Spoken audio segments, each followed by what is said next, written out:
Good afternoon, everyone. My name is Thukral, and welcome to JSJC's panel discussion. Today's panel discussion will cover the recent controversial advertisements such as of Dabur and Fab India, causing an outrage amongst the masses, and we are here to question whether freedom of speech in advertising exists or is it just a myth. For today's panel, we have some great panelists with us.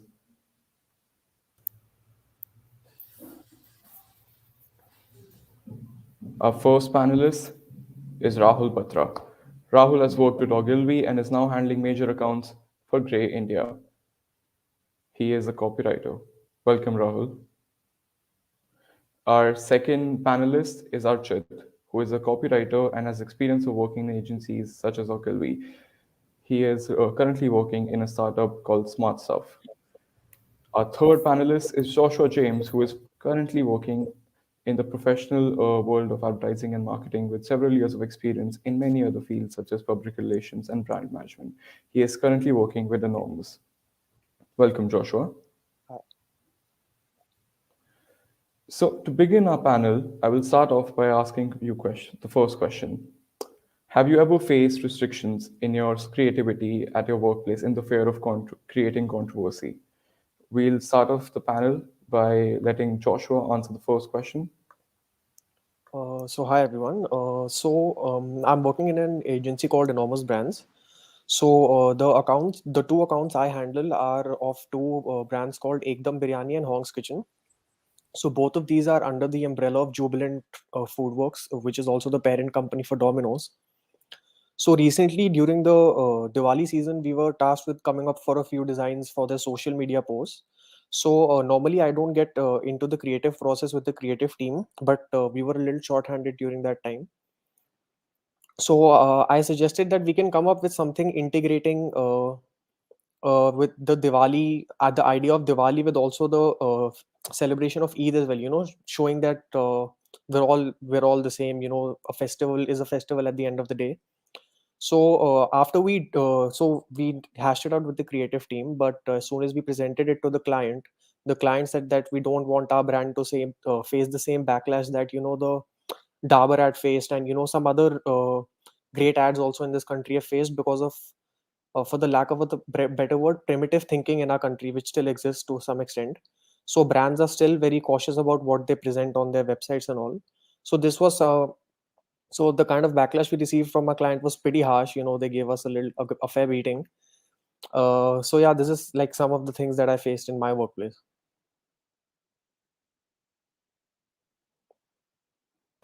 All right, Joshua. And talking about ads such as of Dabur and Fab India, like I just mentioned, who have created controversy. Now, would you have chosen to ban the aforementioned ads? See, I mean, it depends again. So personally, I wouldn't have, because this is what this is what the youth and the new generation of our country needs to understand, that whatever is being shown in this ad is pretty normal. You need to learn to accept that these things do exist in society, and there's really nothing wrong with it. So, but again, our entire country is built on leaders with primitive thinking. Everybody who has their own set mindset, which they don't change, about what society is and what it needs to be, whether it be their religious thinking, whether it be something related to gender equality or anything. So in the case of this Dabur ad, I personally feel that this ad was a very beautiful ad, and it should have been ad, because it shows the people that there is love like this which exists in the world, and there's nothing wrong with it, and the two people who are in love shouldn't really have to hide the fact that they are, just because some other people think that what they're doing is wrong. Well, that was certainly a good opinion. Now, passing on the same question to Mr. Rahul, like I asked before, have you ever faced restrictions in your creativity at the workplace? Okay, so essentially all the brands I work with 7 of them. The first thing I hear when I get any brief is कि this shouldn't have any political connection. No exploit, no talk about religions, no talk about anything else. Yeah, so we're in this one small box, and you're supposed to be creative inside it. Okay. Even when we're choosing actors for our ad, yeah, influencers, there's this very deep dive that happens, and the only thing they look at is to find if they have any political affiliation. Yeah, if they have, they're automatically taken off. I'll give you a very good example. I'm working for this huge MNC which creates a lot of these consumer healthcare products, and it's the brand is relatively new, so it's a lot of people don't know the product itself, and we were looking out to partner with a lot of influencers and a lot of actors. Yeah. So the team at Grey, they came up with a list of 32 influencers and 7 actors that we can work with, and we created scripts around it, and we got a budget sanction or whatever. Yeah. Eventually, it turned out one of the actors had tweeted something about some politician, which went viral. So the entire project got cancelled just because we had what do you say, just because we had to put his name in. So there is, especially these days with the entire woke culture and canceling people on the internet and the entire cancel culture, there's a lot of backlash that my industry or our industry takes. And at the end of the day, we don't have a solve for it. Yeah, because see, at the end of the day, advertising is just trying to take your whatever your attention for 30 seconds. Yeah, and if you can't in the 30 seconds accept my ad, you won't look at my ad. So that creative restrictivity has been there from the starting and will continue to exist.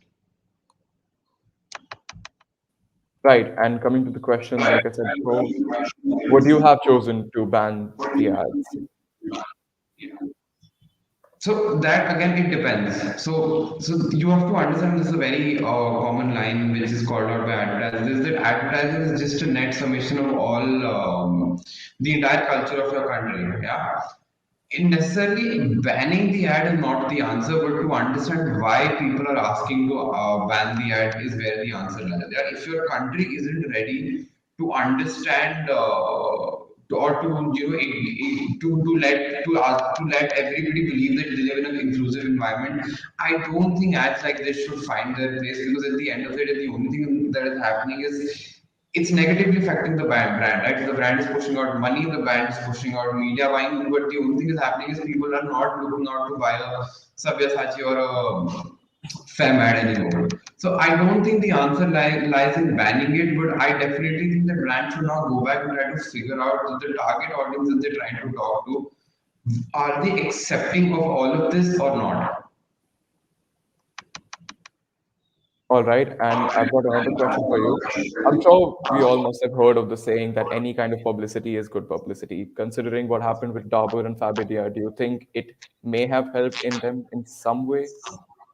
No. So then again, so this is a conversation I've had at work too. The first question we look at is the target audience. Okay, if you look at Dabur's target audience and you'll go into Nielsen market research, it's tier 2, tier 3 mainly. Yeah. Another research by the same organization tells you that tier 2 and tier 3 aren't as open or as accepting as a tier 1 maybe, right? So and most of your backlash also, by the way, came from tier 2 and tier 3 and not tier 1. Okay. So if your target audience itself is not accepting and is giving out some form of backlash, I don't think that it's a good idea to call that statement out and say you can do whatever. However, in the case of like a Sabyasachi, where their audience is tier 1 mainly and not tier 2, tier 3, and the backlash comes from tier 2 and tier 3, in that case, yes, even that negative publicity will help them. So it again, it depends it depends on what the brand is, where the brand is positioned, and what it's trying to do. All right. Now, taking the same question to Archit Singh, have you ever faced any restrictions in creativity at your workplace, or have you seen or noticed your colleagues facing restrictions? Yeah, I mean, I worked for Smart Staff, and we had to prepare advertisements and various copies for, well, companies that worked with blue collar professionals.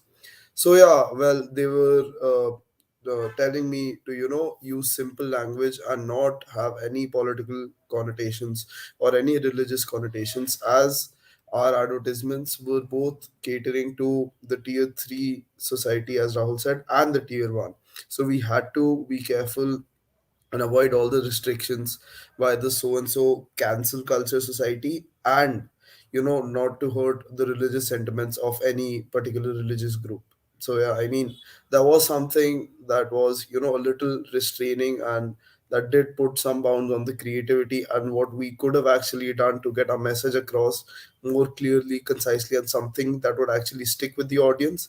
But then again, this was something which was, rather to say, perilous in our line of work. So yeah. All right, now I have one another question for you, Archit. Do you think the exaggeration created by the masses towards these ads was it justified or was it only a political statement? I mean, it is justified, as it is a political statement. Like, everyone wants to, make money at the end of the day. So, well, politicians make money by influencing the masses to do what they want them to do, which is ultimately get them to vote.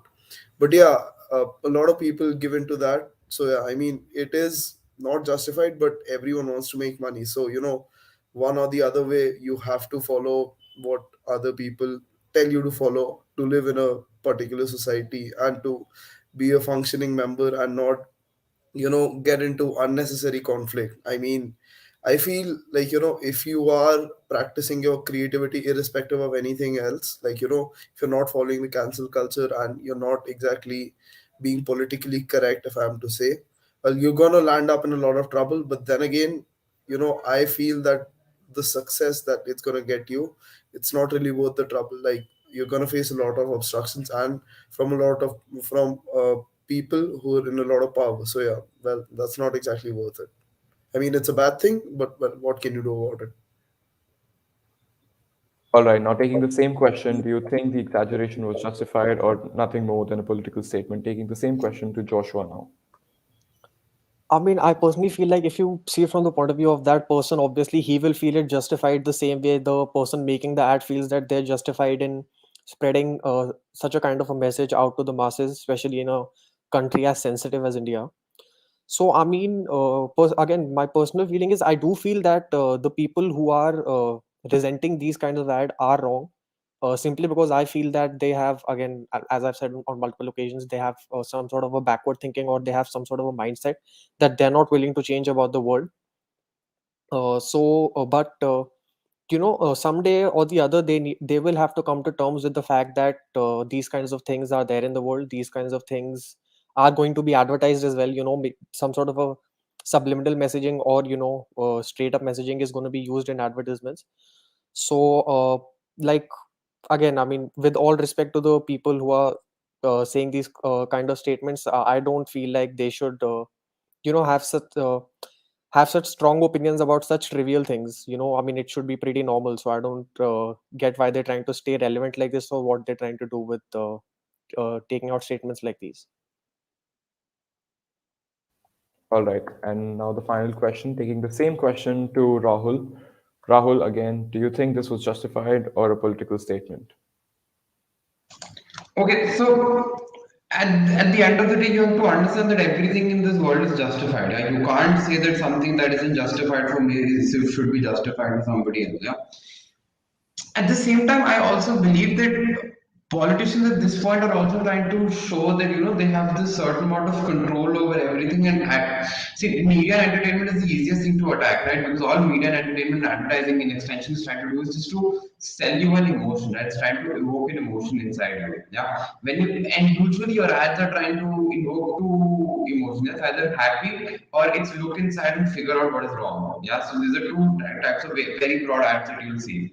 And if somebody is trying to sell you an emotion of inclusivity, and the government comes out and says that no, this is not right. Do you really think that people who want to feel inclusive will now start fighting, given the fact that they already were resenting not feeling included? At the same time, I don't understand why politicians start playing, because when ads like the Piyush Pandey series of ads were happening, and he used to make a lot of political statements and a lot of drug statements, nobody used to say anything. Why is it that in 2021 we started doing this? I don't know. So if this is a political statement, it's a bad one. If it's not, then seriously we need to go back and evaluate what is going on.